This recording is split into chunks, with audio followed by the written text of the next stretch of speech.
Bonjour à tous, aujourd'hui je vous apporte le guide définitif de Twitter, mis à jour en mars 2025 et je vais me concentrer dans cette vidéo surtout sur les stratégies de croissance organique, d'accord?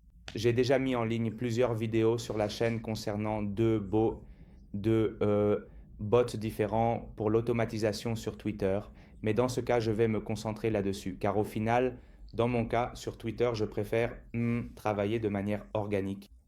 Les deux fonctionnent. Mais puisqu'on peut faire les deux, dans ce cas, ce que je vous dis, ce que je vais expliquer ensuite, ce n'est pas moi qui le fais. C'est-à-dire que je le faisais il y a quelque temps, mais maintenant c'est complètement délégué.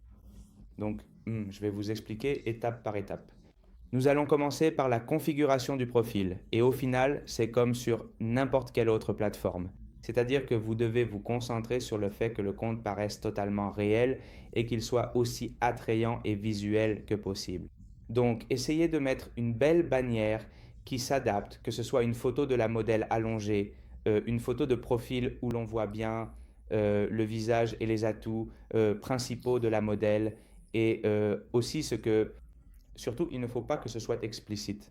Et c'est une erreur très courante que je vois chez les agences qui me contactent au quotidien, le fait de publier déjà aussi bien dans la bannière que dans le post qu'elles ont déjà en cloud du contenu super explicite, ce qui ne fera qu'une chose, c'est que les gens qui le verront perdront tout intérêt, puisque comme je vous le dis, Twitter n'ayant pas de censure, ce que nous allons chercher, c'est à se démarquer de la moyenne. Donc, le client qui est sur Twitter est déjà habitué à voir toutes sortes de nudités et ce n'est pas parce que vous en montrez plus qu'au final, vous allez convertir davantage.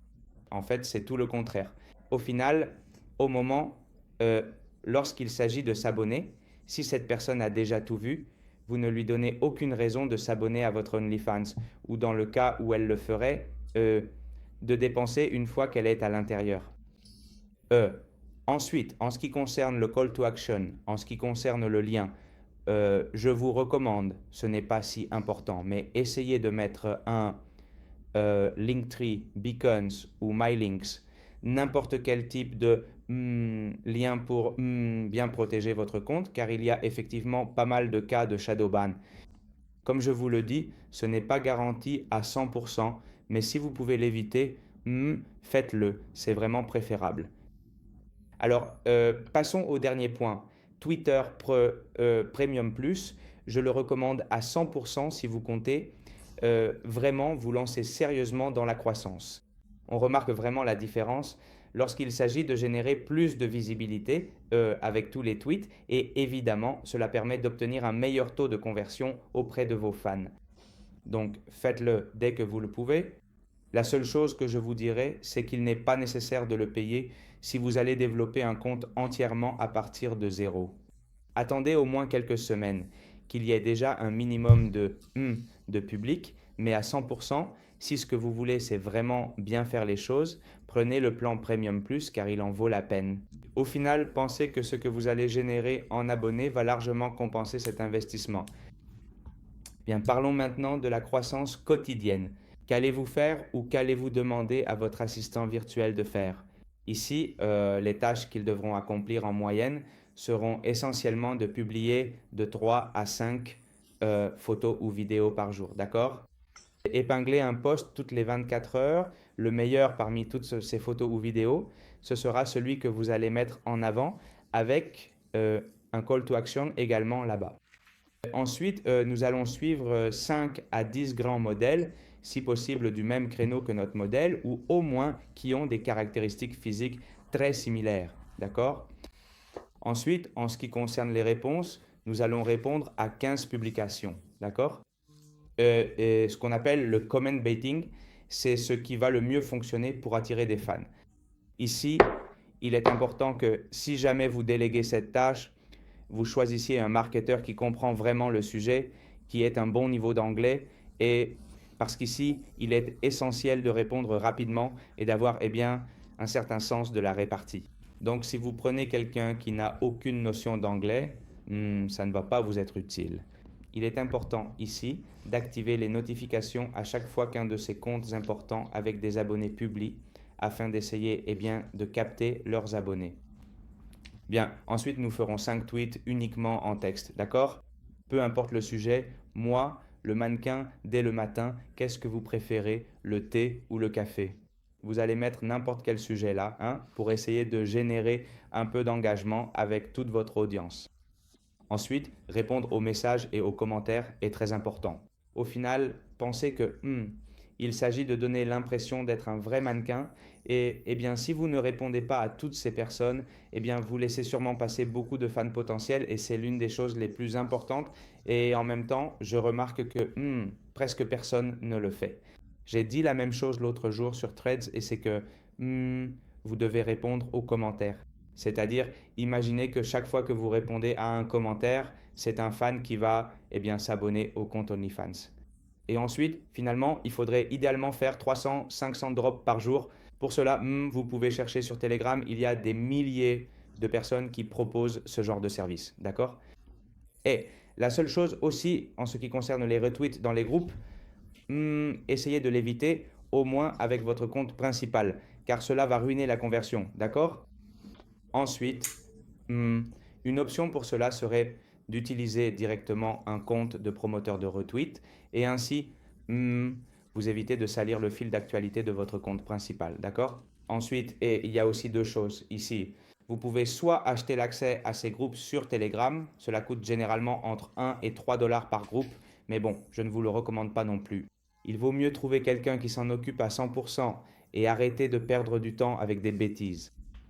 Ensuite, vous avez le bot Xbot, qui est le bot que j'ai déjà mis sur la chaîne, d'accord? Pour automatiser tout cela. Mais bon, comme ici on se concentre davantage sur la méthode organique, je ne vais pas trop m'attarder sur ce sujet.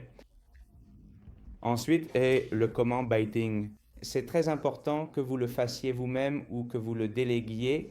Ici, il faut toujours essayer de poster des commentaires drôles, provocateurs ou polémiques, souvent sous forme de mèmes.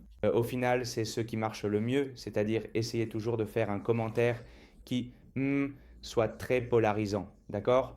Qui va susciter beaucoup de haine, mais en même temps, et garder à l'esprit que si cela génère beaucoup de haine, d'un autre côté, ça veut dire que ça va aussi générer beaucoup d'attachement. Donc, essayez de rechercher cela car au final, c'est ce qui vous permettra d'obtenir un meilleur taux de conversion. Et une autre option consiste aussi à jouer le rôle de la victime ou à faire des posts typiques dans lesquels on cherche l'approbation ou le commentaire facile des gens, d'accord? Il y a des milliers d'exemples que vous pouvez trouver de ce genre, donc bon, j'imagine que vous voyez déjà de quoi je parle et parce que sur Twitter, c'est ce qui circule chaque jour. Alors, finalement, au moment d'embaucher un marketeur pour Twitter, les principaux critères que nous aurons seront d'abord, même, comme je vous le dis, embaucher quelqu'un, essayez de ne pas vous en occuper vous-même si vous êtes les propriétaires de l'agence, car cela prend beaucoup de temps et il vaut mieux déléguer cette tâche et consacrer ce temps à d'autres choses. Le marketeur doit avoir un anglais assez fluide, car, comme je l'ai dit, il doit être rapide lorsqu'il s'agit de faire certaines publications. Et ensuite, eh bien, posez-lui certaines questions pour vraiment connaître l'expérience qu'il a. Lâchez-lui quelques mots spécifiques. Vous saurez vous-même si l'autre personne connaît le sujet. Et demandez-lui aussi eh bien, de vous fournir des preuves, des captures d'écran pour vraiment savoir eh bien, l'expérience de la personne avec qui vous traitez. Car si vous donnez le compte à n'importe qui, il peut directement vous obtenir un shadow ban dès le deuxième jour et vous foutre en l'air le compte. Donc, eh bien, faites attention. En ce qui concerne les tarifs, normalement, eh bien, en moyenne, c'est généralement environ 3 dollars de l'heure pour ces personnes ou de 300 à 350 dollars par mois. Il est vrai qu'il existe des agences qui ont déjà tout organisé de manière beaucoup plus professionnelle et qui facturent près de 1000 dollars par mois par compte. Mais bon, au final, il s'agit de s'adapter au budget que vous avez et de voir eh bien, ce qui vous convient vraiment le mieux. Donc voilà, ceci étant dit, première vidéo Twitter que je fais aussi longue. Ceci est déjà mis à jour pour mars 2025. Peut-être qu'avec le temps, certaines choses changeront. Mais bon, si vous voulez, j'ai déjà le guide écrit en version complète. Ça, je l'explique déjà dans la vidéo que j'ai publiée sur le guide définitif, où là, j'entre effectivement plus dans les détails et je partage quelques stratégies. Mais comme information gratuite, j'espère que cela vous a été utile. Pour toute question, vous pouvez me laisser un commentaire. Je propose aussi un service de mentorat individuel pour les agences ou modèles qui souhaitent vraiment faire passer leur marque à un autre niveau.